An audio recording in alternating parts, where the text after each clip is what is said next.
What's the story, Morning Glory? What's the word, Hummingbird? Thank you so much for clicking on my channel and for joining me for this review of 90 Day Fiance Love in Paradise Season 4, Episode 10. We've reached our final destination, and this is the season finale. I'm not sure if there's going to be a reunion because I didn't see a preview for a reunion, so I don't know what's going on with that, but this is the finale episode for the season. I want to get started with Aaliyah and Shawn. So, Shawn and Aaliyah, this is Shawn's last day in Brazil, but before he heads off back to the United States, him and Aaliyah are going together to to Aaliyah's plastic surgery consultation. So Aaliyah tells the doctor that she wants a thin waist, big butt, and hips. She wants more of a feminine figure, and she wants to look like Kyle Jenner. Y'all, that was hilarious because Kyle Jenner doesn't look like the original Kyle Jenner. So you want to look like something that is like completely manufactured and unnatural. Gotcha. So Shawn doesn't believe that Aaliyah needs any of the plastic surgery. And also, I forgot to mention that Aaliyah tells the doctor that she wants like her brow done like somewhere around here. She doesn't like how it looks. It looks too masculine.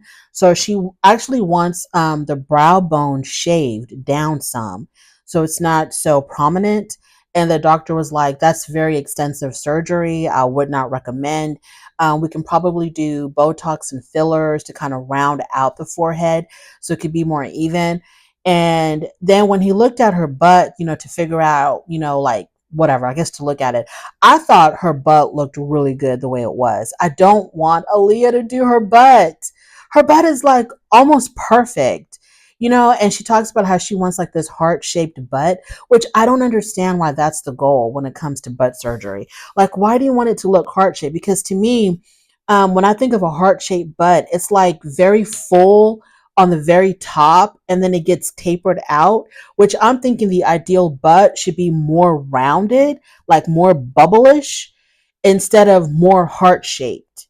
Because heart shaped means like a lot of filler or a lot of fat on the top part of the butt, and then it gets a little bit smaller and flatter as you go down to give that heart shaped look, which reminds me of Jasmine's butt. Jasmine's butt's got that heart shape look. I don't know why that's the goal, why that's deemed attractive. Because I think that the ideal butt, if you don't have one, is for it to be very rounded, very bubblicious looking, which is what Aaliyah has naturally. So I'm like really disappointed that she's going to get her butt down when I think her butt is, it looks pretty good. So now it's time for Shawn to leave. Shawn tells us that the night before they were intimate. He says that it was really good, but it was different. And he's well because it was different because we're different people now. Yeah, very much so. Because you're with Aaliyah now, you're with a woman now, and so it is very different than how it used to be when you were with Douglas. So Aaliyah tells us that Shawn is going to be applying for the K1 visa, but the relationship right now is very much in limbo because she does not want Shawn to continue his relationship with his little friends with benefits because the person that Shawn goes to, his friends with benefit, they have a close relationship. They have history. And so Aaliyah feels a little bit, threatened by that and is worried that when she comes to the United States and when her and Shawn are able to be with each other every day, live together, get married, that this person will still be in Shawn's life. And so she wants Shawn to cut this person off immediately. And between now and when she leaves for the United States, if he needs to be with other people, because Shawn, is still pushing this open relationship thing, if he still needs to be with other people, Aaliyah would prefer for him to be just with some random guys, just some random people, which was surprising to me that she said that because, why would he, because he talks about how he doesn't want to put his safety at risk. I'm pretty sure he doesn't want to put his health at risk, which in turn would put Aaliyah's health at risk if he just was with a whole bunch of randoms. Now, of course, Shawn seems to be smart enough and old enough that he would use protection regardless of who he's with, whether it's with a random or with a friend with benefit. But still, you don't know what people are going to do. Okay, you don't know what people are going to do. So for Aaliyah to be like, I'd rather you be with strangers and be with your friend who you've had a connection with or who you've had a past with. I just felt like that was a little bit reckless for Aaliyah to say. Now, I think what Aaliyah should be pushing, if anything at all, she should be pushing him being monogamous and not being with anybody at all. And if Shawn doesn't want to do that, if he feels the need, like, no, I have to be with other people while I'm waiting for you to come to America, then Aaliyah needs to break up with him.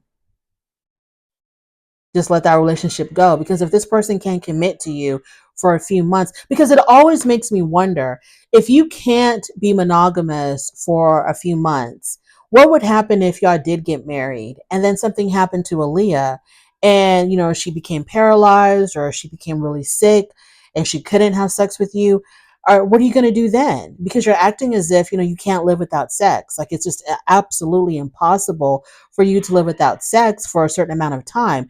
So if something happened to Aaliyah, you're going to cheat on her, you're going to leave her, you're going to forsake her because you can't have, sex with her. And I just don't understand. I don't get it. Like, I really don't understand if you can't commit just for a few months. I don't know. But that's her man, that's her relationship, and what do I know? So, okay, talks about them being intimate. It was great but different. Okay, one visa, relationship in limbo. Aaliyah doesn't want to do with you. Okay, friends with benefit. So Shawn tells us that when he came to Brazil, he was worried about whether or not he would love Aaliyah as much as he loved Douglas. And now he's come to the conclusion that he loves Aaliyah in a different way. So it's not more or less than how much he loved Douglas. It's just different now. And then he was off to the United States. Like I said, I think the only reason why Aaliyah puts up with Shawn and his open relationships and whatever else is because she knows he's going to pay for her surgery.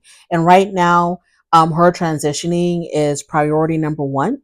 And so she needs him to take care of the surgery. And I think that's the reason why she's like, you can still be with other people until I come to the United States, just don't be with that one particular person, but we'll see how that goes. So from there on, let's talk about Adriano and Alex. So Alex and Adriano are having a very serious discussion out on the boat, and what the straw that broke the camel's back was when Adriano had suggested to have a threesome with Alex and her cousin. And she confronted him with that. And he was like, well, I wasn't serious about it because your cousin isn't my type. And so then she was like, oh, so that's how you respond by insulting my cousin, by saying that she's not your type. And he's like, well, she's not my type. And when I said it, I wasn't serious about it. I was just joking because I was just trying to get you to agree to do a threesome. And she was like, well, that's not how you do it. That is not going to encourage me in any way to want to have a threesome with you when you're suggesting to be with both me and my cousin. So they go back and forth on that. So then Alex realizes that this just isn't going to work. Um, this really isn't the relationship for her. Whatever she thought she had with Adriano was just something that she was building up in her mind, but it was very far from reality. The guy and the relationship that she had envisioned is not what she actually has in real life. Adriano is addicted to threesomes. He's not going to let it go, and she's realizing that. So she tells him, I can't go on. This is it. I am breaking up with you. And this is the first time he says that she ever broke up with him, because normally in the past, when they have broken up with each other, he was the one breaking up with her because she wasn't willing to have a threesome with him. And he would break up with her, I'm assuming, to go get his threesome fixation, and then he came back to her once he was satisfied. So he kind of understands that this might really be the end because she's the one making the decision to walk away from him. But he wants to try to make it work with her. He wants her to give him another chance. So on the day of her departure, he comes to her hotel to return some of her stuff. And he tells her that he wants to work it out. He wants another chance. He says, I'm going to change. I'm going to be better. And Alex tells him, I've given you plenty of opportunities to change and do better, and you never did. So I don't see how this is going to be any different from any other time in the past. And so she sticks to her guns, and she's basically like, no, we're not going to get back together. This is the end. So she gets on her train and she's off to the airport, and hopefully that is the end of that. I'm so proud of Alex for realizing her worth and understanding that this is not the guy for her, that it was all an illusion, it was all a fantasy, and this relationship was built on nothing other than sex. That was the basis, the foundation of their whole entire relationship. Sex is what brought them together. Sex is what tore them apart because, he wanted threesomes and she didn't. So this whole entire relationship was centered around sex, and it just was, that's not enough. Um, and I'm glad that she just had the guts to tell him, no, this is it. It's over. Moving on to Kyle and Annie. So Kyle is going to be leaving Malta to go to London because I guess he has to impregnate somebody in London. And so he has one last meeting with Annie.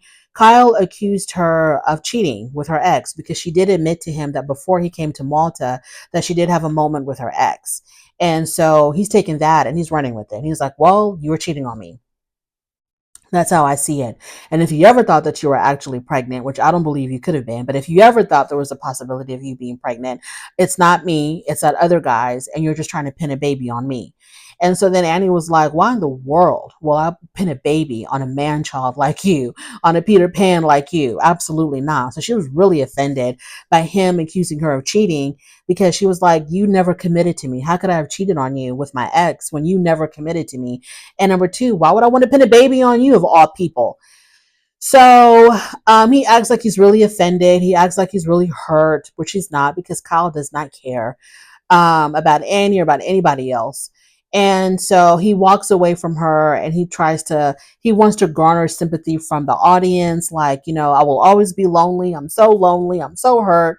Nobody wants me. That's why I do all of this insemination, just trying to find a connection with a woman in any way that I can. And hopefully one day I'll find a woman who'll be okay with me inseminating the whole world. I don't know, Kyle. I really don't know. And I really don't care. I'm just glad that Annie is no longer subjected to you. Moving on to Luke and Meline.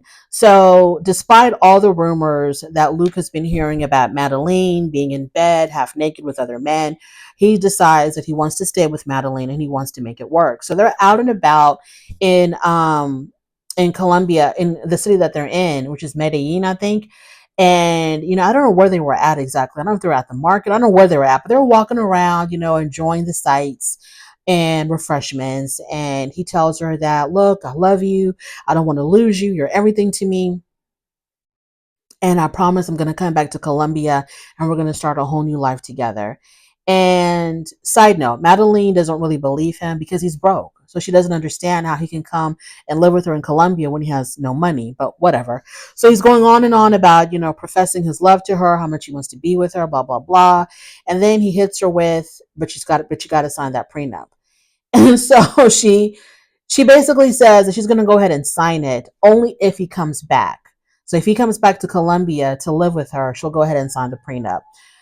Um, I see nothing wrong with prenups. I don't think there's anything wrong with her signing a prenup. That's fine if that's what she wants to do. Fine. But I need her to get advice before she signs it. I need her to take that prenup to an attorney to read it over and to make sure that her own interests are protected as well.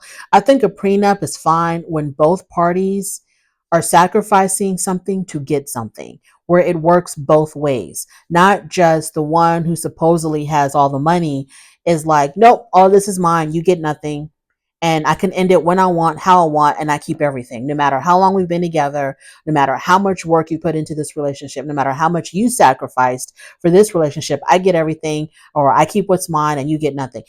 As long as both parties can get something out of it, I have no issues with prenups.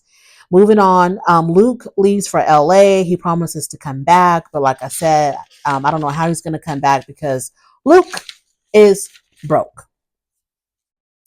This is short and sweet. I don't want to spend too much time. I'm just so extremely proud of my girl, Alex, for walking away from Adriano because I know that it was hard because it has such strong sexual chemistry a very strong attraction to one another, and she had the guts to walk away because she understood, you know, what was good for her, what was best for her. And that is my review. I don't know if there's going to be a reunion. Who the hell knows?